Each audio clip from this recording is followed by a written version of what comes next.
একজন মাসুদউদ্দিন চৌধুরী, আরেকজন হচ্ছে মামুন খালেদ। আপনারা দেখেছেন ইতিমধ্যে তারা গ্রেফতার হয়েছে এবং তারা অন্য মামলায় পুলিশ হেফাজতে বা রিমান্ডে আছে। তাদের অতীতের যে কর্মকাণ্ড,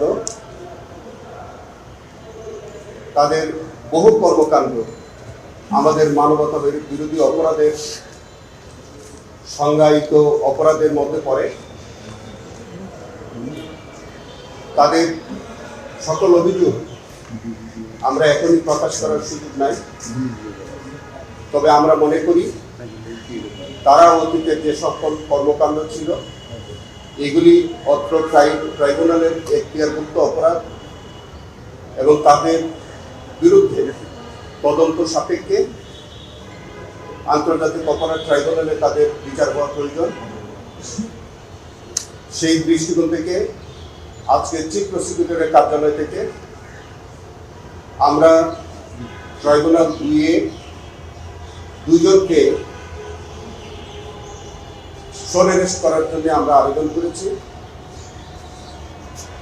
আমাদের ট্রাইব্যুনাল 2 আমাদের বক্তব্য শুনে আগামী 7/4/2026 তারিখে 10:30টায় জেল কর্তৃপক্ষকে এই দুজন আসামিকে ট্রাইব্যুনালের সামনে হাজির করার জন্য নির্দেশনা দিয়েছেন।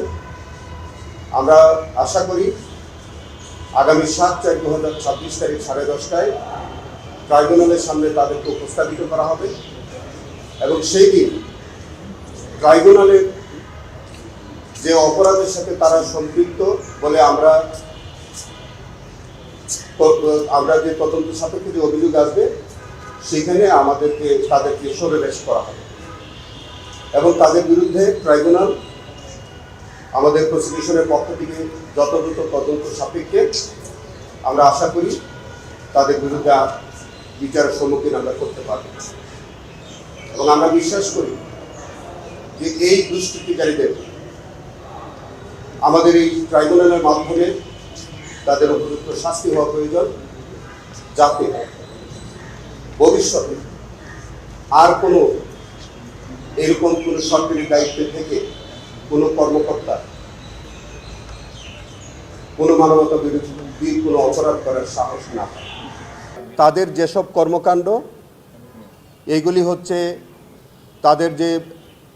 তাদের একটি সমস্ত যে কর্মকাণ্ডগুলো এগুলি মানবতা বিরোধী অপরাধের আওতাভুক্ত অপরাধ এবং তারা ক্ষমতার অপব্যবহার করে আয়নাগরের মতো তারা অমানবিক কর্মকাণ্ড তারা করেছে। 1/11 মতো আপনারা জানেন যে সেফ হাউসের মতো জায়গা সৃষ্টি করে সেখানে মানুষকে ধরে নির্যাতন করেছে, তারা গুম করেছে, তারা খুন করেছে। এইরকম অসংখ্য অভিযোগ তাদের বিরুদ্ধে ইতোমধ্যে আমাদের কাছে আসছে। আমরা তদন্তের স্বার্থে সমস্ত অভিযোগ এখন আপনাদের সামনে প্রকাশ করা আমাদের পক্ষে সম্ভব নয়, তবে তাদেরকে আমরা এই ট্রাইব্যুনালের আওতাধীন আমরা আনার চেষ্টা করছি। আগামী 7/4/2026 তারিখে তাদেরকে আনা হবে।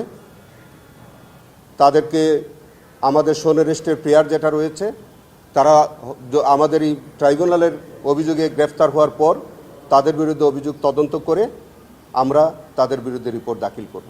আমি বললাম যে তারা 1/11 থেকে শুরু করে বিগত ফ্যাসিস্ট সরকারের আমল পর্যন্ত তাদের অনেক মানবতা বিরোধী সিরিজ অফ অভিযোগ তাদের বিরুদ্ধে আছে। আমরা 1/11 থেকে শুরু করে বিগত সরকারের আমল পর্যন্ত যত মানবতা বিরোধী অপরাধ তারা করেছে সবগুলোই আমরা তদন্তের মাধ্যমে আমরা উদ্ঘাটন করার চেষ্টা করব এবং তাদেরকে বিচারের সম্মুখীন করব ইনশাআল্লাহ। যারা তদন্তে বেরিয়ে এসে সবাই আসবে। আমরা তদন্তে যাদের সম্পৃক্ততা পাই আমরা সবাইকে এই বিচারের সম্মুখীন আমরা করবো, সে যেই হোক, যত বড় শক্তিশালী মানুষ হোক।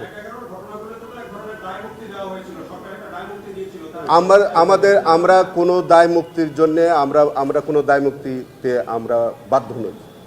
ট্রাইব্যুনাল স্বাধীনভাবে তদন্ত করবে আমরা মানবতা বিরোধী কোনো অপরাধের অভিযোগ যদি তাদের বিরুদ্ধে প্রতিষ্ঠিত হয় স্বাধীনভাবে তার বিরুদ্ধে বিচার কার্য চলবে।